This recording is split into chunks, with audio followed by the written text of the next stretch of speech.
And we continue at 1:05 in the afternoon on the John Phillips Show. Mr. Randy Wings in Culver City. John, it's not just a strike looming at SFUSD. United Teachers of Los Angeles have voted to authorize a potential strike at LAUSD so they can get that money. Well, I can say one good thing about these strikes. The kids of this generation will be able to enjoy the Price is Right just like we did. Our babies. Although they won't get Bob Barker as host. I love Drew Carey, but Bob Barker, he was the OG. 800-222-5222 is the telephone number, 1-800-222-5222.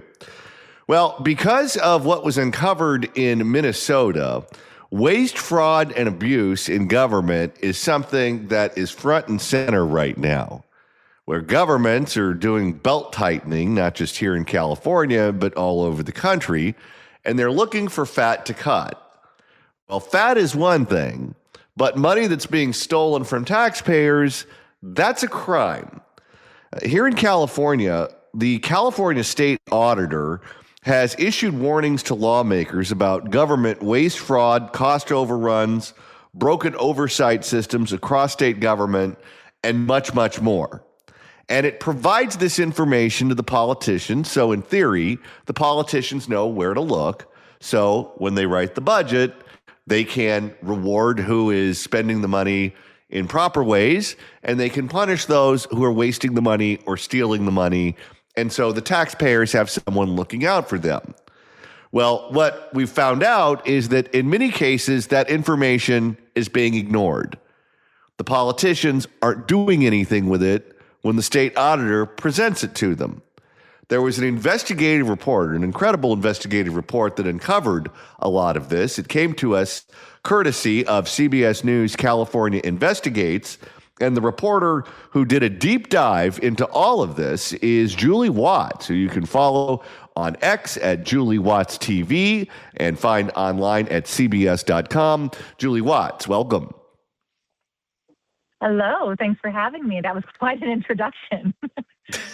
Well, thank you for stopping by. And I'll tell you, this is something that is not just happening here in California. It's happening all over. And frequently what the politicians say is, well, the budgets are so big, we don't know where to look. But what you found was that they're being told where to look and they're just choosing not to. Yeah, it's really interesting. And let me just say, what we have published so far is literally just the beginning. There is so much that we haven't published. And frankly, I'm waiting for dollar amounts right now. We put in a public records request to the auditor's office to look at, how much have we lost and how much could we have saved if the legislature had acted on these audit recommendations. But yeah, the idea is, and let me explain to folks how this works in California. You may not be familiar. So there's this thing that we refer to as JLAC, the Joint Legislative Audit Committee. And it's senators and assembly members, they come together. And if you are a lawmaker, or maybe you have an issue, you're a constituent, you can ask them to audit a state agency. And they vote and they pick a select number of audits each year. And then they instruct the state auditor, who we pay with our tax dollars, to conduct this audit. And the audits can take months. And then sometimes, maybe a year. And then they come back and say, here are our findings. And we recommend the agency make these changes. And in many cases, they say, hey, lawmakers, in order for the agency to fix this, you have to pass a new law to allow them to do the thing. Or, hey, lawmakers, you should pass a law saying, like, for instance, with homelessness spending years ago, the auditor said, hey, you guys need to be tracking this because this money is going places and we don't know where it's going. And no one did anything. And now we know we've got these billions of dollars in homeless spending that no one's been tracking because no lawmaker ever listened to that recommendation. And I think part of the problem is that there's so much turnover. The terms are so short in California that the lawmaker who asked for the audit, by the time it's done, isn't around to sort of see the legislation through. But there is essentially a menu of options, of laws that the state auditor, we paid for, that the state auditor said, hey, fix these things. And you would think all these new lawmakers who come in would go to that menu to pick from, where they're going to introduce legislation this year. It seems like a lot of the politicians also don't want to take the hit because when some organization is not spending the money the way they're supposed to, whether it's being stolen or just it's bloated or whatever the case may be, it doesn't say on the line item, this is where the money gets stolen so we can buy fancy cars. It says motherhood and apple pie. And the politician has to be willing to take the blowback that they're going to get when they say, wait a minute, we shouldn't be spending money on this. And they go, how dare you want to cut motherhood and apple pie? Yeah. And, what's interesting here is that when the auditor does these audits, that's what she identifies. She says, listen, we found that motherhood and apple pie is actually funding this. And so that's why you got to cut it. I mean, she's showing them, she's giving them the defense. The question is, why aren't they drafting this legislation? And I've heard someone recently say, well, I think they take it as a suggestion. But here we are with this huge budget deficit, and they're saying, hey, we need more money. Well, I've got billions of dollars that the auditor says we could be saving with, over 100 pieces of legislation. Would we be in this budget deficit if they were acting on this legislation?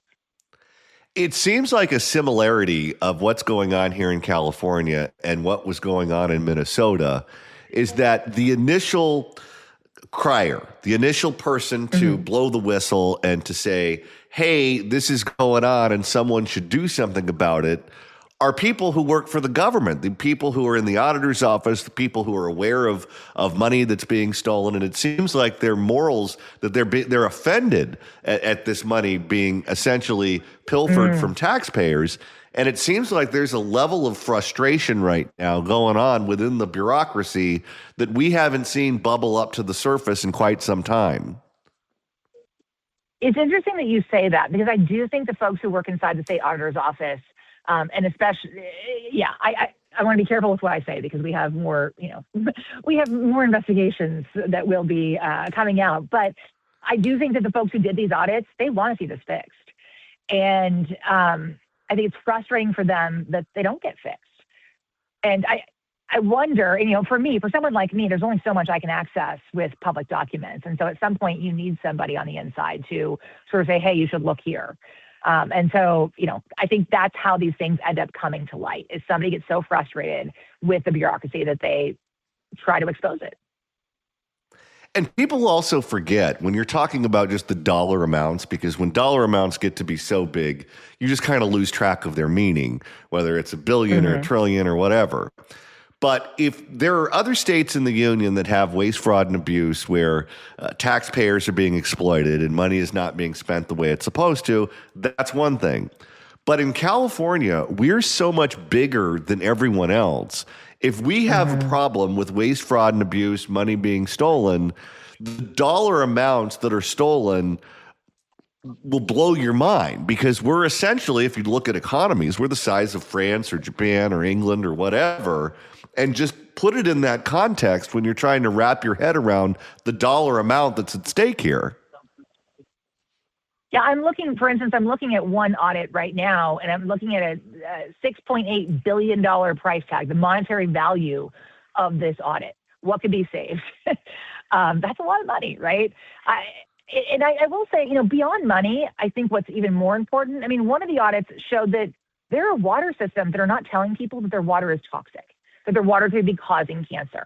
And so they asked the legislature to draft legislation that requires these water districts to tell you, hey, don't drink the water. It's not safe for you to drink right now. And you have babies and children drinking this water. Like, to me, that goes beyond money. That's life, that's health and safety, right? We look at EDD. The reason I know so much about JLAC and these audits is because years ago, I found that the Employment Development Department every document they mailed out had a full Social Security number and enough information to completely steal your identity. And so I spent years trying to get EDD, doing these, investigation after investigation to get them to remove that from the things they sent out in the mail. Ultimately, it required a state audit. The state auditor looked at this and said, oh my gosh, this is a huge fraud risk. You need to make all of these changes. Well, by the time they did that, it was mid-2020. By the time they passed the law, which wouldn't go into effect until after 2020. We all know what happened in 2020, right? You have COVID. So now everybody who had their identity stolen because of an unemployment document during COVID that could have been avoided had the legislature acted sooner, right? I mean, these are real life, it's not just your tax dollars. It is your personal, safety and your personal finances that are being impacted or that could have been protected if the legislature acted on these audits right away.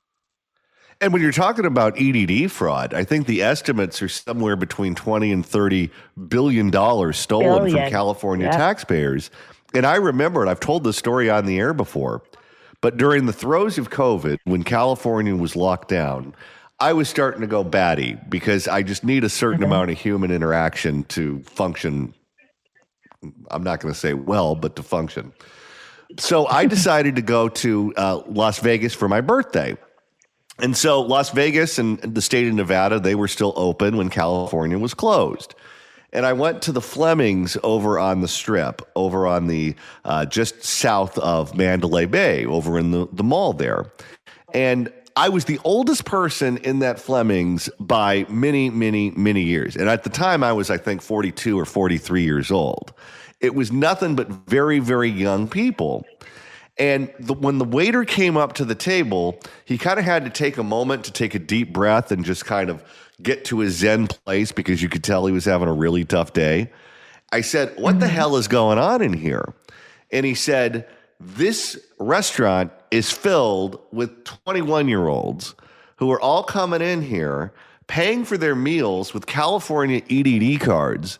And when I card them when they order booze, they all have out-of-state licenses. They're all from Louisiana or Tennessee or some other part of the country where they're not California residents, but they're in Las Vegas living it up on California EDD cards because we were dumb enough to mail it to them when people who are taxpayers in California who needed those benefits to pay their bills because they weren't allowed to go to work due to the pandemic, they didn't have access to the money, while criminals from out of state were getting everything they wanted and much, much more and living it up in Las Vegas."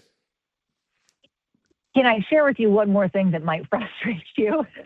In this EDD audit, the former state auditor, Elaine Howell, found that we were also, in fact, sending those cards to people in prison.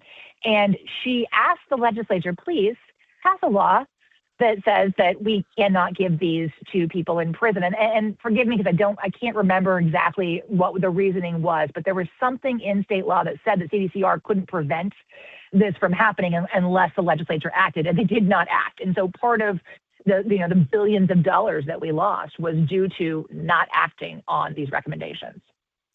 Typically, one of the things that they do to justify this is they say our computer system is antiquated. And I always sit back and think, okay, what excuse do you have of not having up-to-date technology when you're literally the home of Silicon Valley? How is it that other states and other places can have up-to-date computers so that criminals don't steal $30 billion out of a fund that's not supposed to go to them? But in California, when we have Apple and we had Elon Musk and we have so many of the other titans in the tech industry, how is it that we can't have computers that work? Reaching to the fire on that one.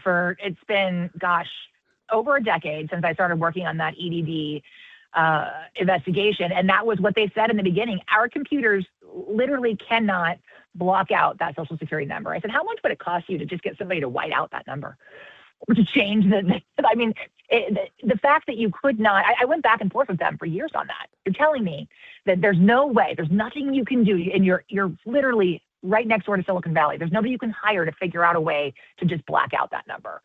I will say part of it, having done a lot of investigating on no bid contracts, and having spoken to folks inside the EDD IT system who, it's amazing how many whistleblowers will call you when you start doing these investigations, frustrated with the bureaucracy and the people that they're giving contracts to, and the fact that those companies aren't fulfilling what the requirements of their contracts, but they continue to get the contracts. Bottom line, I really do think it would behoove California to just hire a bunch of kids out of Stanford to just fix our computer system right away. I'm speaking out of turn here because I don't actually know anything about IT, so I'm not going to pretend to tell them how to do it. But I do think that it's been a decade. You'd think they'd fix the computer systems by now. Listen, I don't know how to work the remote on the television, but I know we have plenty of people in San Jose who do. And every time we seem to upgrade our technology, it's like a drunk man driving down an icy road. I remember when LAUSD upgraded their technology for the payroll system, everything went out of whack, where the paycheck for the superintendent went to the janitor's paycheck went to the history teacher's paycheck went to the crossing guard. And it was screwed up like that for months and months and months. And it took forever to untangle that web to get the money to the places where it was supposed to go. And we're seeing this again with the 911 systems, where the 911 systems are being upgraded, and now 911 doesn't work in Oakland and it doesn't work in certain parts of the state. We go, oh, can you just pay attention to someone in San Jose? Yeah, I think a lot of it is new technology. It's experimental. I would also argue that if you do use, Silicon Valley tech, their ethos is if it breaks, oh well, then it's okay if it doesn't work right away, right? It's fail fast and then move on. And so I think that there is sort of an element that you can't afford to fail, although obviously we do in California government. But I think there's a concern you can't afford to fail. So you need somebody who is not a hacker in Silicon Valley. But I mean, to your point, there are ways to do it, and it is frustrating, I think, to those of us who are paying attention that it hasn't been done in all these years. We're speaking with Julie Watts of CBS News, who you can follow on X at Julie Watts TV. Julie, you were the reporter that conducted the interview with Katie Porter that went viral, went not just all over the state, but all over the country and all over the globe. When you were interviewing her, did you have any idea that interview would get so many clicks and travel the way it did? Oh, wow. That's a loaded question. No, I certainly did not expect what happened, right? But I knew that it was a very consequential interview. I think in the moment, you watch the interview, you can see, but I knew that it certainly would resonate. And keep in mind, we did that interview about a month before it actually ran. It was never our intention to excerpt that exchange and put it on TV. There's no headline, there's no benefit. And to be clear, I'm an accountability journalist. The whole point of that interview series was to push beyond the talking points and to allow viewers to really see these candidates. When they answered a question, they gave me a talking point. I would push beyond that and say, okay, but why? So tell me why you feel that way. Why is that your opinion? What about the people that it impacts over here who might not agree with you? And so it was really about context, right? And so there was no benefit for me to just excerpt that and put that out there. But what we did do was we asked, again, at that time, I think it was 12 candidates. We've now interviewed, I believe, 15. We put all of their answers to the same question side by side. And the goal was for you to pick a topic that you cared about and then listen to all of their answers side by side on the same issue. And I didn't edit those. I had to edit for TV, obviously, because we have a limited amount of time. But on the internet, we just put in the entire response. And so with that Katie Porter exchange, it was part of her response to that question that we asked everybody. And mind you, it wasn't our segment that went viral. It was the, thousands and maybe tens of thousands of people who had excerpted that one chunk, that 3-minute segment, and then put it on their own feeds. They all went viral. And then we eventually then excerpted it and put it on CBS because we wanted to make sure I will tell you what was most shocking to me was the speed and the amount of AI videos that came out within hours. There were videos of her beating me up, throwing potatoes at me, and it looked so real that I had to call my husband and tell him to warn the kids, hey, mommy did not beat you up today. These are fake videos. Don't worry. So to me, that was what was even more surprising. And I think it actually coincided with, coincidentally, the launch of Thor 2. And so that 3-week period, there's just a lot of AI going around. And I think people use this as an opportunity. But yeah, so all that to say, no, there's no way we could have known. I knew it was going to be consequential because, you saw the exchange, you can judge for yourself, but had no idea that it would go viral like this. Well, Julie, you do excellent work. Thank you so much for spending your afternoon with us, and we'll all be watching you on CBS. You can follow Julie on X at Julie Watts TV. Julie, thanks so much for stopping by. Thanks for having me. It's been a pleasure. 800-222-5222 is the telephone number. 1-800-222-5222. If you'd like to email the show, you can do so at johnnydon'tlikeshow@gmail.com. That's johnnydon'tlikeshow@gmail.com. And Randy, we're going to Long Beach. We're going to Long Beach on Friday. Right now, we're in the middle of what we call the midweek hump. Tuesday, Wednesday, and Thursday. On the other side of that is Friday, and we're going to be live in Long Beach at Gladstone's. We love it down there. It's going to be this Friday, February 6th from noon to 3 as we head to Gladstone's in Long Beach for our next live broadcast. You are invited. Come enjoy the great food, good vibes, and a fun afternoon by the water. We'll have special guests like our friend Susan Shelley from the Howard Jarvis Taxpayer Association. She'll tell you about your taxpayer rights and protecting Prop 13. As the courts have made it easier to raise your taxes, we need you to come by and sign the petition to save Prop 13, which you can do online. Go to saveprop13.com. Susan needs all those signatures by February 17th. So if you've already done it, thank you. Get your friends, get your family, get your neighbors involved as well. Saveprop13.com. But on Friday, come hang out with us, grab a bite, and be part of the broadcast at Gladstone's in Long Beach. Let's go to Dave in Whittier. Dave, hello. Hey guys, thank you for the greatest comedy show, Katie Porter comedy show. Wow, that was great. I was just busting up the whole time. But, we need to think about affordability. That has to be the prime issue, campaign issue. And also, I think that our candidates have a job to do with ICE in California. They're going to have to address that issue because even in my city of Whittier, when ICE started last year, they were posting this, oh, here's ICE. Oh, and they were following it in Whittier, these people. So it's going to be a job for them to do. But thanks, guys, for the great job you do. All right. Thank you for the call. I appreciate it. Let's go back to the Barefoot Contessa. Sorry for the noise. I'm cutting carrots. So, to recap, for unexplained reasons, Katie Porter decided to go on Instagram Live and stream herself making soup and airing out her grievances, mostly against Tom Steyer. I immediately flagged the video, sent it to John, who watched the entire thing, and made sure to download the sound in case it ever got deleted. It is still up if you want to watch this video in your own free time. It is 27 minutes of insanity. You can find it on my Substack, The California Report, by going to randywangradio.substack.com. But let's now continue with Katie Porter and the carrots. I realized later, after I had not $1, but $2 billion, that maybe those people weren't good guys. And we're back to the chopping. I don't know. And so I'm in this race to not just stand up for everyday Californians, but because I think we should have some ordinary. I can imagine her when she's in her daily training regimen. She's at the boxing gym and she's put on the mannequin Tom Steyer's face. Oh, can you imagine what that workout session must look like? We should have some ordinary Californians. And I'm not ordinary. I was in Congress. But I do push the shopping cart. No, we believe that. I did buy these groceries, and I can tell you exactly what a gallon of milk costs. I don't need talking points on an index card. I know because I shop, and as a single mom, I pay the bills. And, California's had some... Well, wait a minute. Sometimes you bounce the checks. We learned that earlier. And, California's had some big personalities as governor. We had a movie star, Schwarzenegger. Now we're going to have a cooking star. Okay, if we're going to have a cooking star, can we get Emeril Lagasse?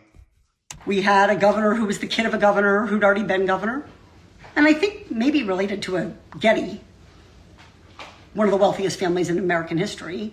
Now we have a governor who, in his new book talks about growing up around the Gettys and how that helped him start. I didn't realize that now we're going to start airing our grievances against Gavin Newsom. Oh, she hates everyone. This is Festivus for her. And how that helped him start his business. And, he built a successful business, and I think that's great. And I'm really proud of what Gavin's doing, standing up to Trump. Can you imagine what all of these people must say about her behind her back? Yep. It would look like the email bag. Yes, it would. Get out of my shop. Just basically saying off Donald. Oh! Whoa, whoa, whoa, whoa, whoa, whoa. All right, now we have to be very careful. Because 14 minutes and 20 seconds into this tirade, she starts blazing out the F word. Okay, you could tell she was getting madder and madder and madder. I guess I must have been cooking myself when that happened. We are now officially in uncharted waters. I have not previewed the rest of this video, and I've got we got a 3 strikes rule here. I hit it once. If I have to hit this button 2 more times, we are abandoning ship, John. All right, Katie, keep it clean. Sure hope the dump button's working on SFO today. But we haven't had a governor in 25 years, since the average Californian was even alive, that wasn't really wealthy, that didn't come from power and privilege. So how do we change that in a system where the average contribution of one of the candidates is $348,333? Yeah, but that's the money Steyer's giving to himself that he is wasting on consultants in a campaign that's not going anywhere. Not that she's counting. We got to do something, California, because it's really on us to make this decision about what kind of democracy do we want to have. And I think the fear of Donald Trump, the pain that he is causing every single day in communities, makes us really worried. Like, we have to win. We have to win these elections. But what kind of victory is it if it's not a victory that actually is emblematic? What did she just drop? I hope it wasn't the knife. I sure hope she's not wearing open-toed shoes. You think she's barefoot in there? Okay, I don't want to picture that. Of our democratic values, of our democracy. Like, our democracy is in huge trouble. And we see it with what's happening in Washington. Can we afford to let California go the same direction? I don't think we can. That's right. If you vote for Steyer, a vote for Steyer is a vote for Trump. You know what she is? She is an old-timey lefty, because we're used to the current lefties where everything is race with them. Everything is race. You can't do a story in the newspaper about farming futures without there being a racial angle. But for the old-timey lefties, everything was about class, where you had the bourgeoisie and the proletariat and those sorts of things, the way that Karl Marx used to talk. Bernie Sanders talks about it that way. He talks about everything in terms of class. And she seems to be from that mold. She's cut from that cloth, which makes her kind of a throwback in certain areas. Because I think if California doesn't show that we have a democracy that's run for the people of California, how do we be that entity that stands up to Trump? How do we be that entity? She's still chopping? How many vegetables do you need for like 3 people? I'm now convinced that the chopping is a prop. There is no soup. No. Well, yeah. At this point, we're on carrot number what, 45? That conquers what's going on. So you've got tech billionaires and people, they get on their jets, they fly private jets, they fly to Washington, they write $1 million, $10 million, or I don't even know, checks to Donald Trump. We don't want them to do that in California. Wait, did the dog just bark? We don't want them to do that in checks to Donald Trump. That's the dog. Yeah, that's what I thought. I don't. I don't know if she still has the cat. Didn't she snap at the cat in one of her videos one time? Yes, she did. And that's part of the reason I'm running. Let me take this out so I have to start talking here so I can get my soup made, because my children are actually very hungry. Okay. Okay, so we're bringing out the boiling cauldron. Here we go. I'm going to pour the carrots and celery in here. All right. How big of a pot are we talking? That was a lot of carrots. And then my oven is broken, so I must light it by hand. Whoa! That's dangerous. Yeah, I don't know if I'd strike a match next to a gas-powered oven. You know, Doug McIntyre did that one time and lit his hair on fire. I must light it by hand, so stand by. All right, we'll let that stuff saute for a bit. So I guess the other thing I wanted to talk about, and maybe I can erase what's on this whiteboard. We're back to the whiteboard, are we? Well, she is a prop comic. And show you something else that's been bothering me about California's democracy. So when I ran for Congress in 2018, there's a campaign contribution limit for federal races. We're still on this. I'm telling you, the anger is all for Tom Steyer because he's raising so much money, more than her. She's used to being the one that has all the money because she has the viral moments with the whiteboards. At the time I ran in 2018, it was $2,700. That was a lot. And one of the first things you're told as a candidate is make a list of everybody you know who can give you $2,700.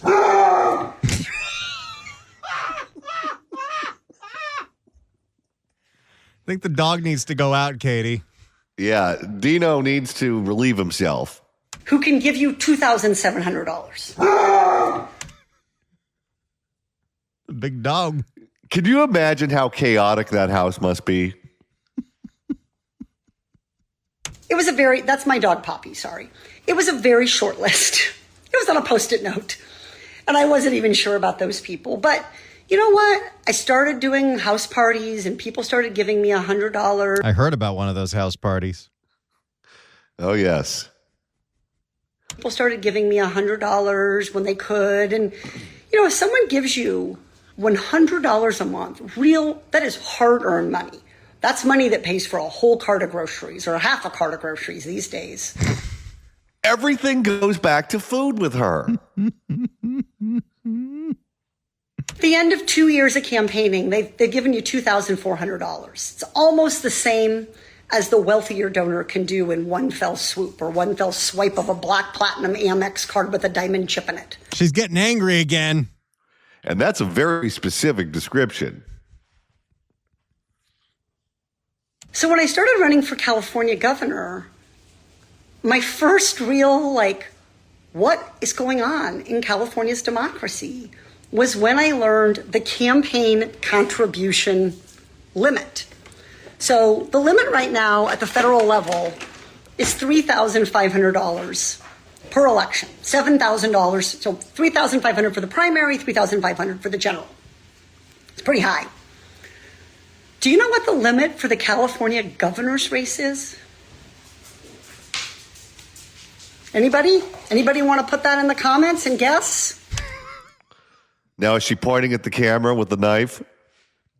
The limit in the California's governor's race is $78,400. She's so envious and covetous. You know what she's missing? She has the huge Ginsu knife, and she has the anger and aggression. The only thing she's missing is the hockey mask. $78,400, and this is in a state where the typical worker is making $57,000. Katie, money don't mean anything. Rick Caruso spent $100 million to not be the mayor of L.A. And had he run again, he would have done the same thing. So our limit is higher than somebody earns in an entire year. If they didn't have any... Is this her stump speech about how much money Tom Steyer's making? If so, who's giving her any money at all? If they didn't have any expenses, if they didn't have to buy food, if they didn't have to Back take to care food. Well, that's the... Hopefully she's got that MX Gold, because you get 4X points on groceries, Katie. That was all of what, 30 seconds before we went back to food? If they didn't have any expenses, if they didn't have to buy food, if they didn't have to take care of their family and pay for health care and deal with all that. Is this our democracy? That the people who count are the people who can. I think we're starting to get a sizzle, which now means that she has a hot pan, and we know what she does with hot pans. Well, now the fire is roaring enough where if she wants to light up a cigarette on the stove, she can do that too. I don't know if I would do that, considering that her pilot light's not working. Who can give you 70. If you're in teacher housing, who pays for the broken stove? Her? Yeah, why doesn't she just call the super? She's a renter. Who can give you $78,400? And it's that high limit, by the way. You got to stir those. They're going to get a little too browned. Yeah, there's a lot of carrots in there. That explains why you get these contribution limits that are just these average contributions. Not $68 like my contribution, but $3,000 or $348,000. This might be the angriest she's ever been about the stupidest thing. Boy, I'm glad Julie Watts isn't around to hear this. So I think California needs. I don't know. KSFO signal makes it out to Sacramento. She might be hearing it right now. That's true. That is true. California needs some real campaign finance reform. And we have a choice in this election. Are we going to elect? She just grit her teeth. She's back in pro wrestling mode. Are we going to elect? Are we going to elect? Well, now she's got to be careful about the temper because she's got a controlled fire right in front of her.